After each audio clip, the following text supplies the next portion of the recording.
A few years ago, there was a Valiant superhero called Faith, and Faith was unique and billed as, a body positive, meaning heavier superhero, and it got some press and some attention and everything else, and seemed to vanish a little bit. But it begs the question: most superheroes do have kind of idealistic body types, and why is that? And is this something that must be changed? Is it normal? Is it unnatural? We're going to talk a little bit about that.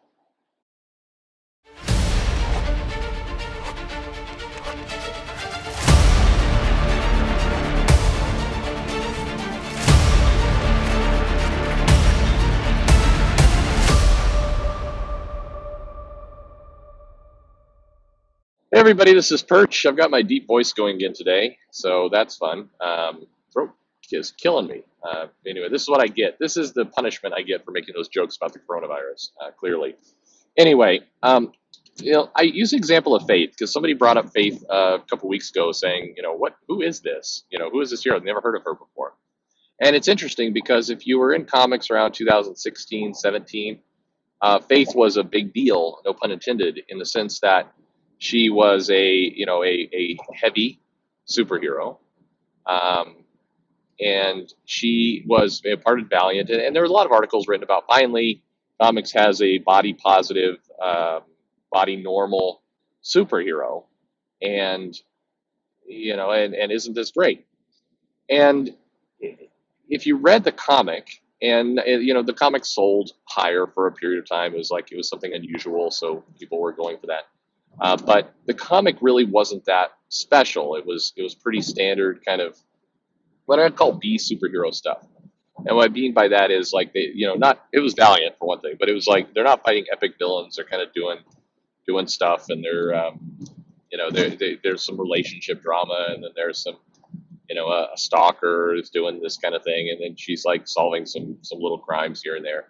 And it was there was nothing kind of unique to the story. The unique part was she was heavy, and the she was heavy part was both kind of played up, downplayed simultaneously. So for one thing, I mean she's running around and she's clearly heavy, and then but they didn't they like the villain wouldn't go, hey fatty, come get me fatty, ha ha ha, fatty fatty.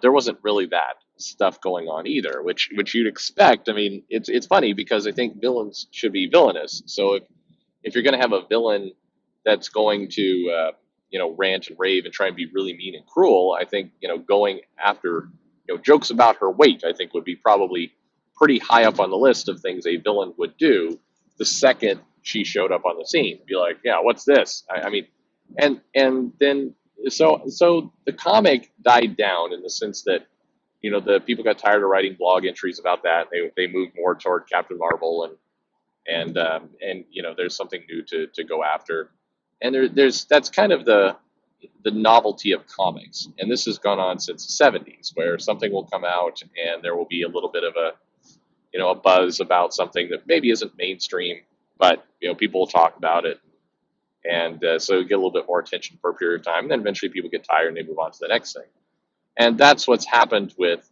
Faith.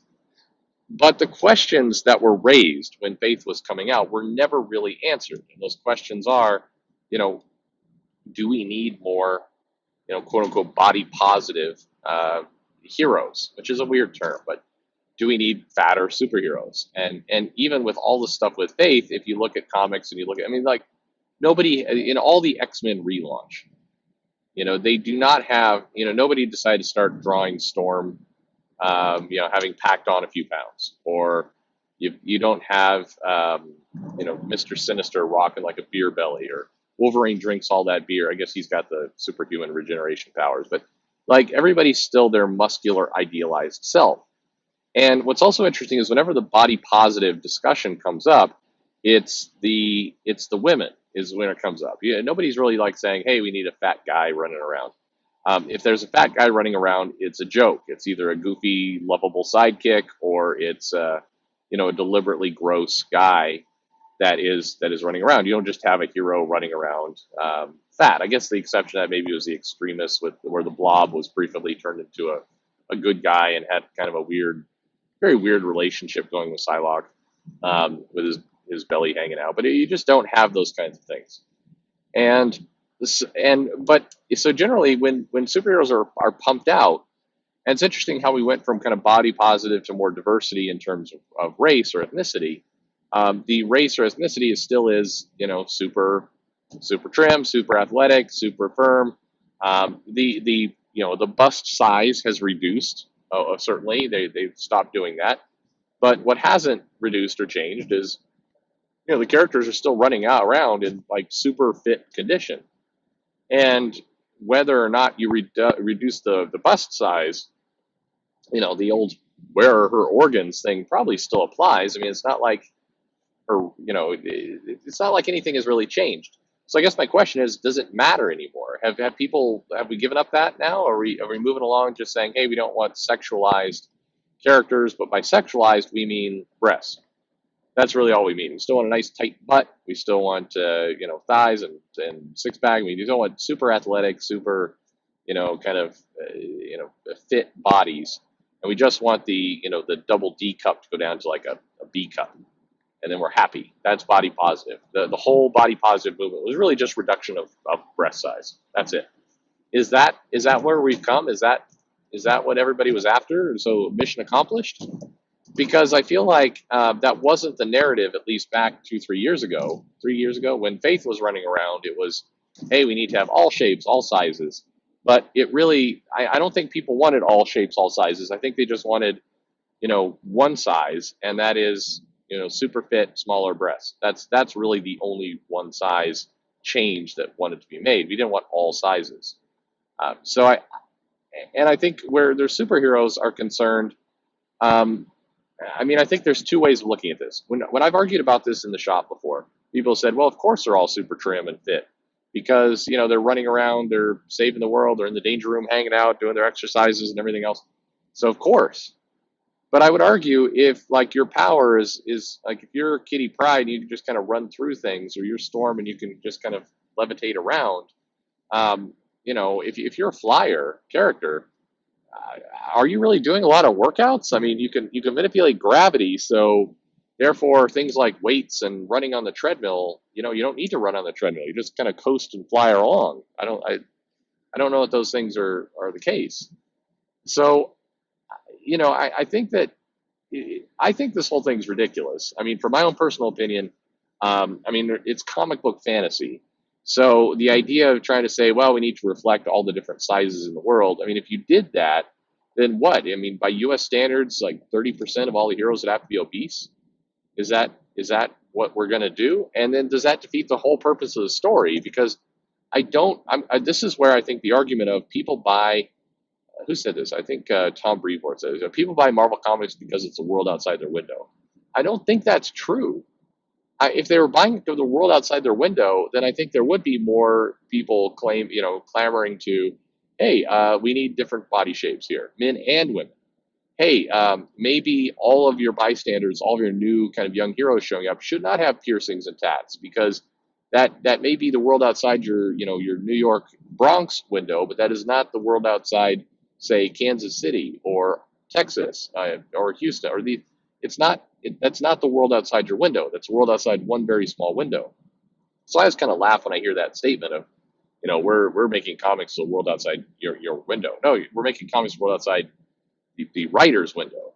It's I'm sure many, if you looked outside of some of the Portland apartments of some of the writers, it would look like what the comics look like. But that's not what the rest of the 95% of the country looks like. So let's stop with that claim that we're making hyper realistic comics. And by the way, even though you've drawn all the bystanders looking like Portlandia, you still have the heroes running around at tiny waists and super trim. You've just kind of taken the breast size down. I just find this whole thing stupid and ridiculous.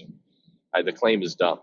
I think you're going when you have a comic with people who can go into orbit, fly around, harness the Phoenix Force, fight Darkseid. I mean, what are you doing saying, hey, this breast size is unrealistic? I mean, sure.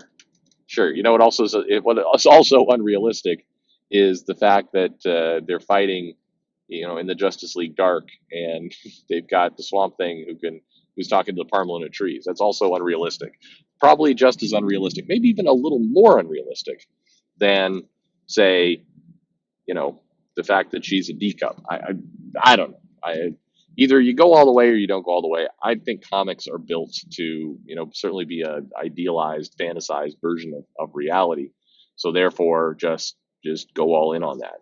Don't don't take half steps. I think it makes everybody look and seem stupid. That's just me anyway. What do you think? Do you care about body types in comics? Were you a big follower of Faith, and you're kind of just wondering now where all the hype and the buzz went, and you wish it would come back? Do you want to see Fat X-Men? Is this something you're after that would help you buy more comics? For that matter, I guess here's the money question: do you buy any comic ever based on the body type of the characters, fat or thin or anything? Or do you just buy the comic because you want to read some kind of story, and you're not really thinking about what shape the characters are in?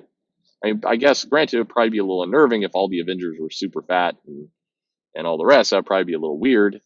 But, how much do you ever pick up a comic and go, Captain America is looking a little thick around the middle. I wonder what he's up to. Maybe there's a subplot here where he's been eating too many donuts. Man, I hope they cover that. Does that thought ever enter your head? Anyway, leave me a comment below.